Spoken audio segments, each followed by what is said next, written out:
This episode of the CyberWire is made possible in part by PlexTrack. The best pen testing begins and ends with PlexTrack. Boost efficiency and effectiveness during every phase and cut reporting time in half. PlexTrack helps consultants, service providers, and enterprises centralize processes, build more consistent reports faster, and deliver superior value. PlexTrack users report an average 20% time savings and 30% increase in efficiency. Learn how to spend more time hacking and less time reporting at www.plextrack.com/thecyberwire.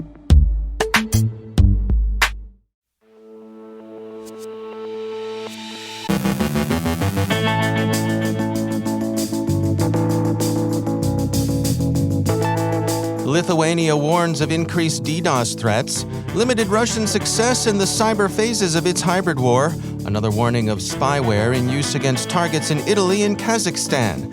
Are you a critical infrastructure operator? Well, CISA's got a tabletop exercise for you.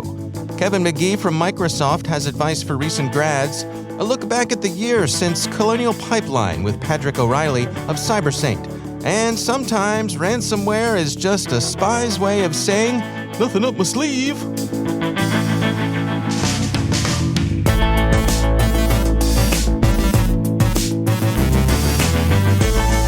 From the CyberWire studios at Data Tribe, I'm Dave Bittner with your CyberWire summary for Friday, June 24th, 2022.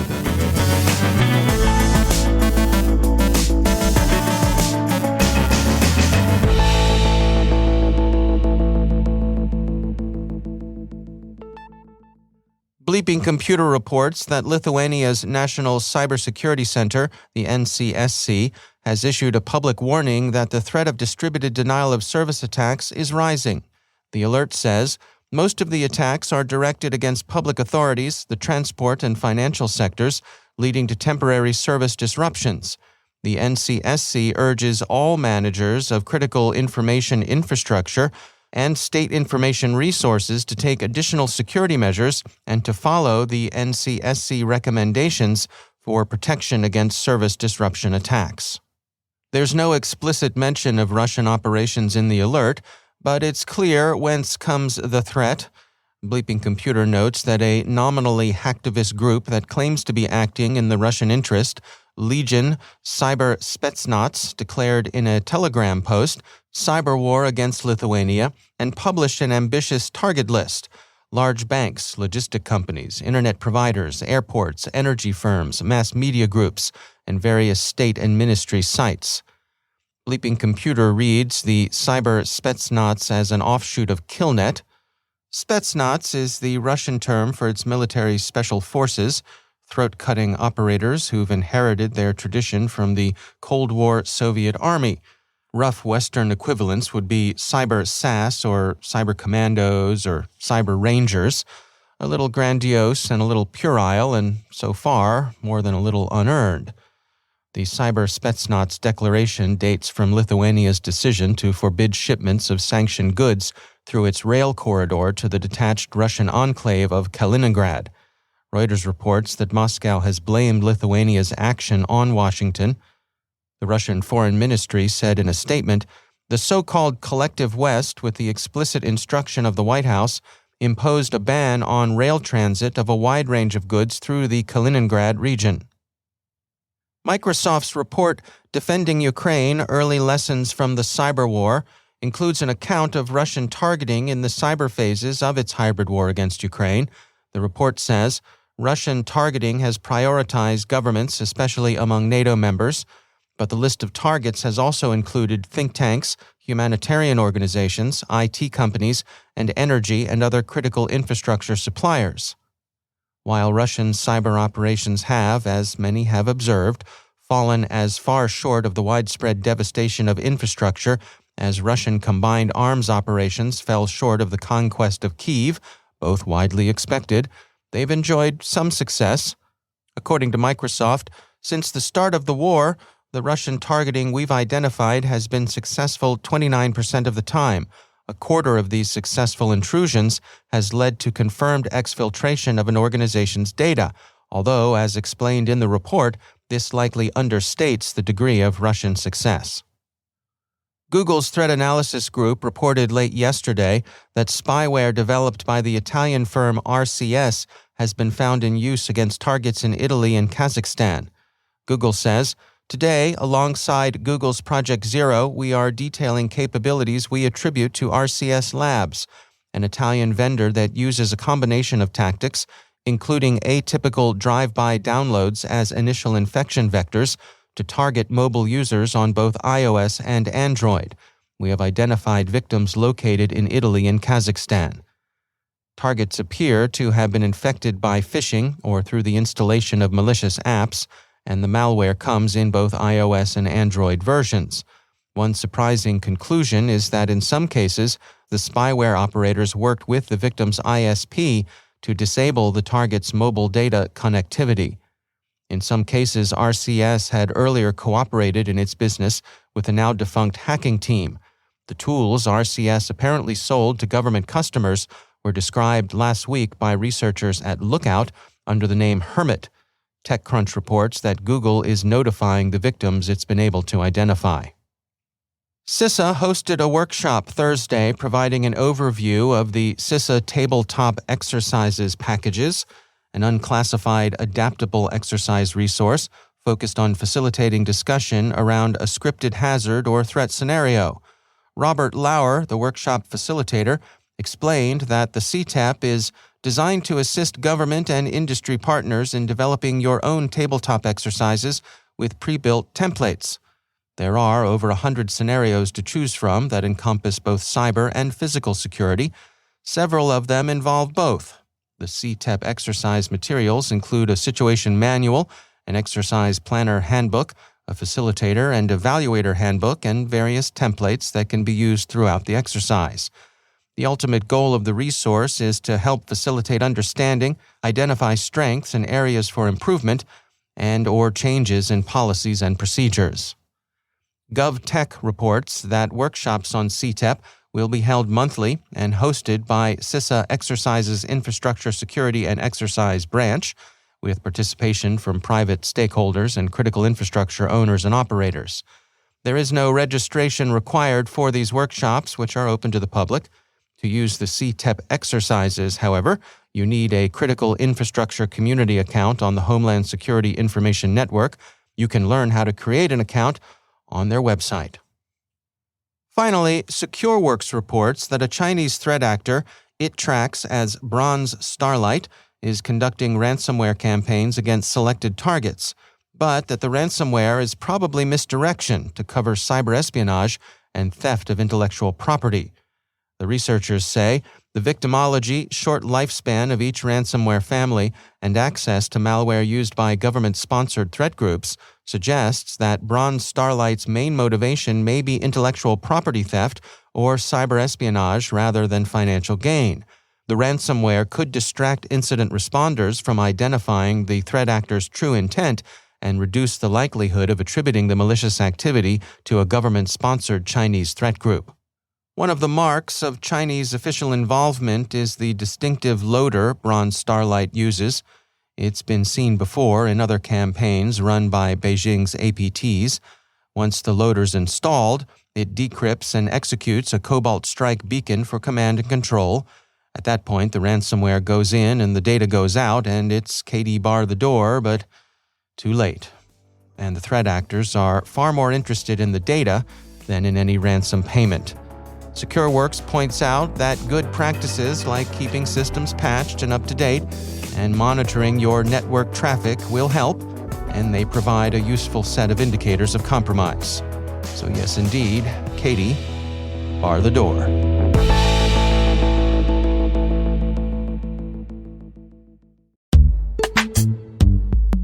And now, a word from our sponsor, KnowBe4. There's a reason more than half of today's ransomware victims end up paying the ransom. Cybercriminals have become thoughtful, taking time to maximize your organization's potential damage and their payoff. After achieving root access, the bad guys explore your network, reading email, finding data troves, and once they know you, they craft a plan to cause the most panic, pain, and operational disruption. Ransomware has gone nuclear. The folks at KnowBe4 have an on-demand webinar that will get you up to speed on ransomware. In this webinar, you'll find out why data backups, even offline backups, won't save you, why ransomware isn't your real problem, and how your end users can become your best last line of defense. Go to knowbefore.com/ransom to learn more about the webinar. That's knowbe4.com/ransom. And we thank KnowBefore for sponsoring our show.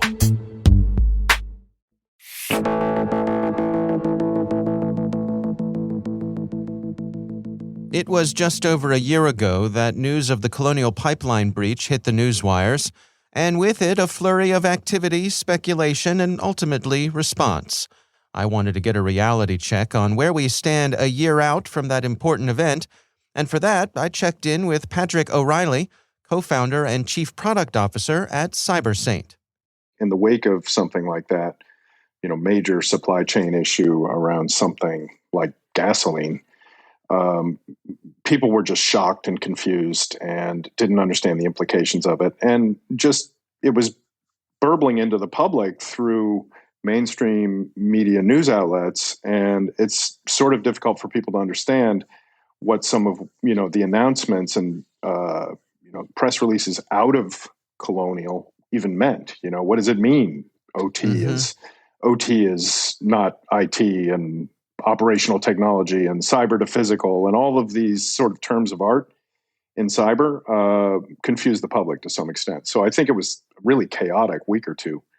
Do you feel like ultimately the messaging was correct, that the general public who's not steeped in this sort of stuff, do you think their understanding of it is accurate? No, because even among people who are more sophisticated, there's still a great deal of confusion and I think that's just an artifact of our news cycles. They're so quick. And you need to talk a little more in depth about, the context around an attack like that and what can be done going forward to get a better understanding. So no, I think the public knows that some of our critical infrastructure is in danger of cyber attacks. And I think they just sort of live in that, general free-floating anxiety, so to speak. Yeah. My recollection, one of the things that struck me was when the realization came out that, one of the main things that kept Colonial Pipeline from getting the fuel flowing were billing issues, not necessarily technical, physical issues. It was just, how are we going to know who needs to pay for this? Right. Yeah, and the complexity of an operation like that, very hard to cover in a short format. So in terms of response, let's start with the federal response here. How do you rate how they responded to this and the things that have been put in place since?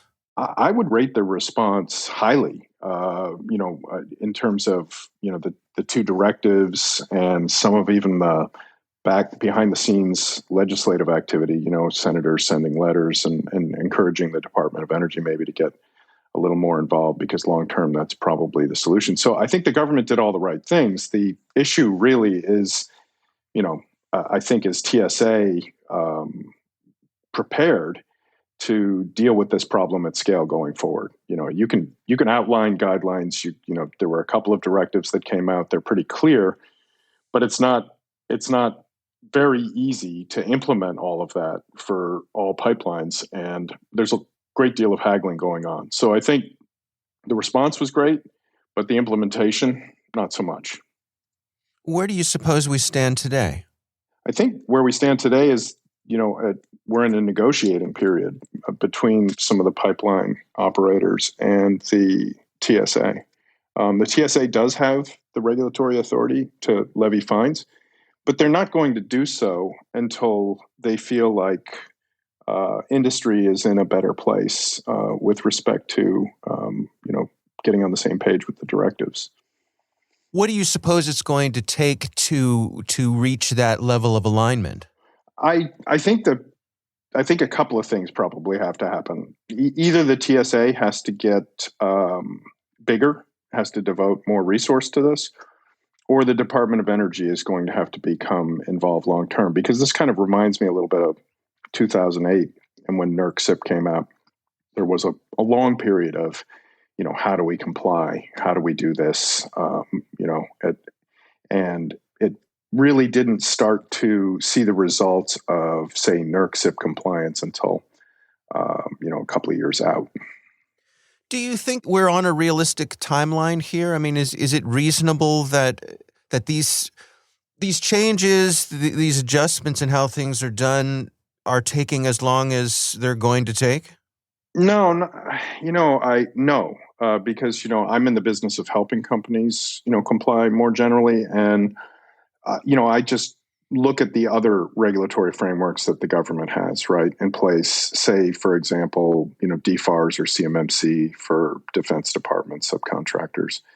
It just takes longer. So even in Directive 1 that came out, they were like, we need a gap, analysis within 30 days. I don't know that that's possible. I see companies struggle to get their DFARS or the CMMC regulations in place in 6 months, or longer. So I think maybe the timelines are very aggressive. I think that was probably intentional to put everyone sort of on notice that this had to get done. But I think that'll probably be tweaked too in the long run. How do you suppose this is going to inform, the development of new infrastructure as new pipelines are laid, as new, as those upgrades happen, and not just to pipelines? Are we going to have a different mindset going forward? I think there's already a different mindset among the, system integrators and the companies that work with pipeline. If you sort of listen to the thought leaders in that sector, they're already, advising that new construction or new infrastructure should be, built with new protections in place. Some of the legacy infrastructure is pretty tricky stuff, as you know. It's very hard.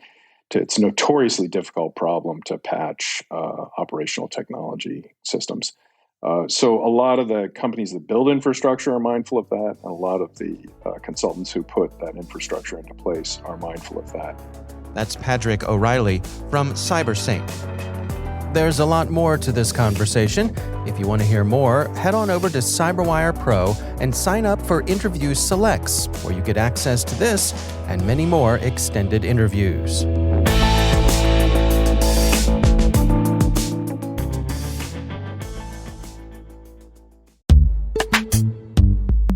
And now, a word from our sponsor, Devo. At Devo, they understand the cyber threat landscape is rapidly expanding, and it's becoming increasingly difficult for organizations to protect themselves from sophisticated cyber attacks. That's why they pride themselves on being true allies, not just another vendor, and why their cloud-native logging and security analytics platform is built to not only transform security operations for today, but beyond. Devo is always looking to learn more about how they can continuously support and serve the cybersecurity community, and their CEO, Mark Van Zadelhoff's new podcast, Cyber CEOs Decoded, is part of that commitment. Mark hosts candid CEO-to-CEO conversations with leaders from cybersecurity companies big and small about delivering value to customers, creating enduring cultures, and managing successes and failures in an ever-evolving technology landscape. Tune in monthly for fresh perspectives on what's top of mind for those working to protect us from some of the greatest cyber threats we face today. Devo, more data, more clarity, more confidence. And we thank Devo for sponsoring our show.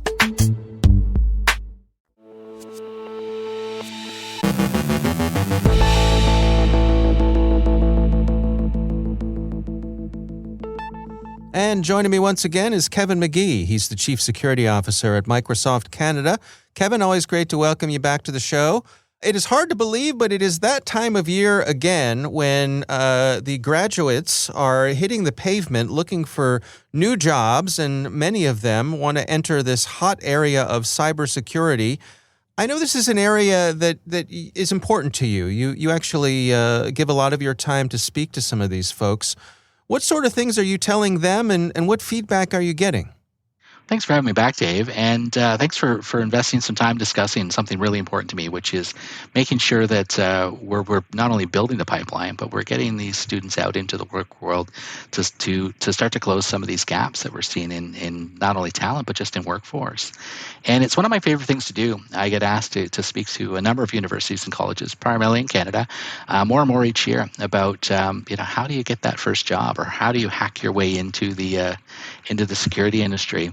What I've really found is there's more than one skills gap out there. And I think the biggest one is that there are tons of incredibly talented, aspiring cybersecurity professionals being graduated by colleges, universities across the country. But there's also these tons of open jobs. And CISOs are telling me they can't find the talent, but the students are telling me they can't get hired for these initial jobs. Mm-hmm. So I think this is the challenge that I'm really excited about trying to figure out how to overcome. So what's the gap there? Why can't these two groups meet in the middle? I think it's setting expectations. So the universities and college will promote how much money you can make in cybersecurity or how big of demand is, but that's for a fully proficient and fully experienced cybersecurity professional. And that's what the employers often want, is a fully proficient and fully experienced cyber professional. There's a gap of 5 years, and you'll see many of the students bring up the 5 years plus experience that's really causing this challenge. And how do we get over that? Other industries like accounting or lawyers, they have to do an articling period. Doctors need to do residencies. Tradespeople need to do a period of time as an apprentice as well. There's no sort of transition period in the cybersecurity industry. So we're going to have to act like hackers as students. That's what I tell them, to figure out how you can find that first job and really hack that gap to your own advantage. Yeah, it strikes me, too, that a lot of the businesses out there need to recalibrate their expectations as well to bring in those lower-level people and train them up. Do it in-house. Don't expect everybody to come in fully baked. And part of that is we often promote the most technically proficient within our organizations to leadership roles, not those that are the greatest leaders, and not those that can onboard talent, mentor talent, and train talent. So that is one challenge. And we don't invest in a lot of our technical leaders in teaching them these skills as well. So a lot of this is going to fall to the student to figure out how to bridge that gap. Otherwise, they may find that they're not able to break into the career in cybersecurity or have to seek employment in another area of the industry to build up that experience before they're able to come back to security. And that would be a great shame. For the students, is this a matter of getting the right certifications? Is it a matter of getting the right internships? What's your advice to them to get past those resume gatekeepers? Yeah, I'll boil down a 1 hour talk into a short clip for CyberWire. So one, explore your options. The pandemic has moved a ton of content online.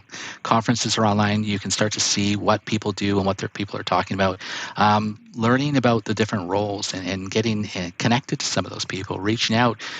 Great resource is CyberWire Career Notes. If you hear someone who just resonates that their job would be the perfect thing you'd like to do, why not reach out and say, I saw your presentation, explain why you want to talk to them, and ask for their advice. Number two is, become an industry expert. You have to know your skills, but also an industry insider. Who are the thought leaders in the space you're interested in? Who are they talking to, and what are they talking about on Twitter? Who are they interacting with it? What conferences are they going to? What podcasts are they listening to? What books are they reading?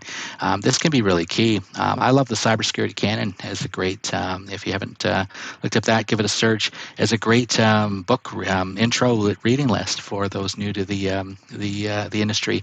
Start anywhere that interests you and just build up your repertoire. And that could be from deeply technical books to Neil Stephenson. Nothing will get you further in an interview with me than dropping a Neil Stephenson quote or two, I'm pretty sure. We talked about deep reading the job descriptions to look for that 5 years of experience. How can you look at the or equivalent aspect of that and demonstrate the at equivalent? Can you show a GitHub project? Could you get a certification or whatnot that could demonstrate that to the employers? These are the actions that you can take that can really make a difference. But the most important one is show me, don't tell me. Don't tell me you're a great communicator. Write me a cover letter. Send me a blog post you wrote. Don't tell me all the skills that you have. Send me your GitHub project to review. How can you show the employer that you really have the skills? Maybe it's a capture the flag event or whatnot as well, and not just tell them on a resume, because loading your resume with keywords is really not going to get the attention, but some of these additional things really will, and those are all within your power to do as a student. All right. Well, good advice as always. Kevin Magee, thanks for joining us.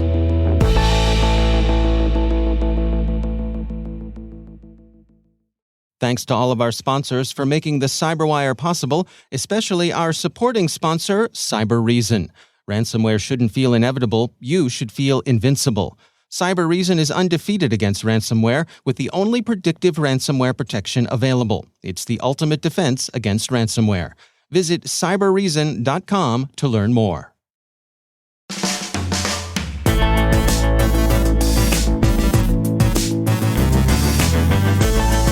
And that's the CyberWire. For links to all of today's stories, check out our daily briefing at thecyberwire.com. Be sure to check out this weekend's Research Saturday and my conversation with Alan Neville from Symantec Broadcom. We're discussing Lazarus targets the chemical sector. That's Research Saturday. Check it out. The CyberWire podcast is proudly produced in Maryland out of the startup studios of Data Tribe, where they're co-building the next generation of cybersecurity teams and technologies. Our amazing CyberWire team is Liz Irvin, Elliot Peltzman, Trey Hester, Brandon Karp, Eliana White, Peru Prakash, Justin Sabi, Rachel Gelfin, Tim Nodar, Joe Kerrigan, Carol Terrio, Ben Yellen, Nick Valecki, Gina Johnson, Bennett Moe, Chris Russell, John Petrick, Jennifer Iben, Rick Howard, Peter Kilpie, and I'm Dave Bittner. Thanks for listening. We'll see you back here next week.